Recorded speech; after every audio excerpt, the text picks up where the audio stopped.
പൊന്നു മക്കളെ, ഇവിടൊക്കെ നല്ല മഴയാണ്. അവിടൊക്കെ മഴയുണ്ടോ? ഞാനാണെങ്കിൽ ചായ കുടിച്ച് നേരെ മുട്ടക്കടയിലോട്ട് പോവാണ്. കുറച്ച് മുട്ട മേടിക്കാൻ വേണ്ടി. കാടമുട്ട കണ്ടപ്പം ഓക്കെ, കാടമുട്ടയും കൂടെ മേടിക്കാമെന്ന് വിചാരിച്ചു. ബാക്ക് ടു സ്കൂൾ ഷോപ്പിംഗ് ഒക്കെ എല്ലാവരെയും കഴിഞ്ഞെന്ന് തോന്നുന്നു. പക്ഷെ ഇവിടെ നന്ദപ്പൻ്റെ അംഗനവാടി കൊണ്ടുവന്ന സാധനങ്ങൾ വീണ്ടും നന്ദപ്പൻ നശിപ്പിച്ചതുകൊണ്ട് വീണ്ടും നമ്മൾ ഒരു ഷോപ്പിങ്ങിനായിട്ട് വിസ്മയിലോട്ടാണ് പോയിരിക്കുന്നത്.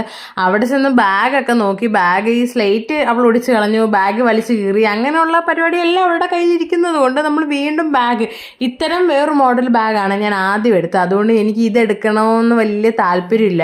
ഇത് കണ്ടപ്പോൾ എനിക്ക് ഇഷ്ടപ്പെട്ട്, നല്ല രസമുണ്ട്. പിന്നെ അഴുക്കാക്കാൻ അവർക്ക് എളുപ്പമാണ്. പക്ഷേ ഇതിനകത്ത് സ്ലേറ്റ് ഇരുന്നിട്ട് അടയ്ക്കാൻ ഒരു പാടുണ്ട്. അതുകൊണ്ട് ഞാൻ ഓർത്ത് അല്ലാത്ത ബാഗ് എടുക്കാമെന്ന് വിചാരിച്ചു. ഇത് സ്കൂബിയുടെ ബാഗാണ്. ഇത് എനിക്ക് ഒരുപാട് ഇഷ്ടപ്പെട്ട്. കാരണം ഇതാകുമ്പോൾ കുറച്ച് നാൾ ഉപയോഗിക്കാമെന്ന് അവർ പറഞ്ഞു. കുറച്ച് നാൾ ഉപയോഗിച്ചില്ലെങ്കിലും ഈ ഒരു വർഷമെങ്കിലും ഉപയോഗിച്ചാൽ മതിയായിരുന്നു അംഗനവാടി പോകുന്നിടം വരെ.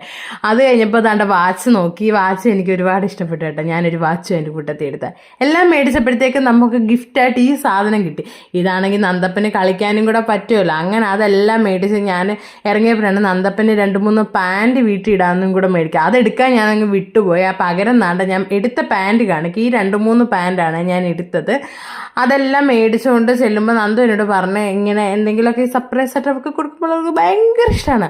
അപ്പോൾ അതെല്ലാം കൊണ്ട് നമ്മൾ നല്ല വീട്ടിലെത്തിയപ്പോഴത്തേക്ക് അവൾ ആ സാധനം കൊണ്ട് കളിക്കുക. ബാഗും പിന്നെ സ്ലേറ്റൊക്കെ അവൾ അവിടെ വലിച്ചെറിഞ്ഞു. കാരണം പിള്ളേർക്ക് പഠിക്കുന്നത് ഇഷ്ടമല്ലായിരിക്കും.